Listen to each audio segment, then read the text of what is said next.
এটা গুৰুত্বপূৰ্ণ খবৰ দিব লৈছো।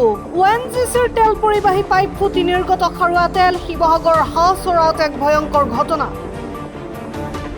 অহৰহ নিৰ্গত হৈ আছে খাৰুৱা তেল আৰু গেছ, যিকোনো মুহূৰ্ততে সংঘটিত হ'ব পাৰে ভয়ংকৰ ঘটনা। ইপিনে হাঁহচৰাৰ লাটুমগাঁৱৰ পথাৰত সংঘটিত হৈছে এই ঘটনা। ONGCৰ কৰ্মচাৰীৰ অৱহেলাৰ বাবে বাৰে বাৰে সংঘটিত হৈ আছে এনেধৰণৰ ঘটনা। আমাৰ সাংবাদিকে বাতৰি সংগ্ৰহ কৰিবলৈ যোৱাৰ খবৰ পাই পলাই পত্ৰম দিলে কৰ্মচাৰীয়ে। দাদা আচলতে কি হৈছে আপোনালোকৰ ইয়াত ঘটনাটো কি হৈছে? ঘটনাটো যে কেনেকে হৈছে আমি গম নাপাওঁ। আমি গৰু বিচাৰোঁতে আমি দেখিলোঁ বস্তুটো পানী ওলাইছে বুলি জানো, তাত তেল তেল গোন্ধাইছে ন, সেইটো কাৰণে তেলে হয় বুলি ভাবি আছো আমি। তেল হয়? ONGC তেল কিবা পাইপ গৈছে নি এইফালেদি? গৈছে, পাইপ গৈছে।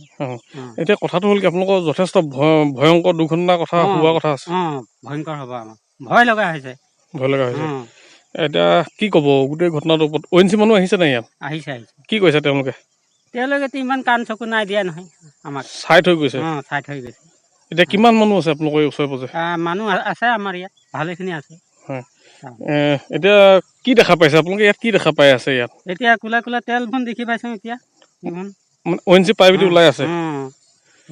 এতিয়া কি ক'ব এতিয়া? প্ৰশাসনক কি অনুৰোধ জনাব? তেওঁলোকৰতো অলপ ভয়ংকৰ ঘটনা হ'ব পাৰে। ভয়ংকৰ হৈছে আমাৰ, কিবা এটা কৰিব লাগিব আমাক, তাৰমানে চাবই লাগিব। মাইনু বৰুৱাৰ ৰিপৰ্ট, গ্ল'বেল NE 24/7।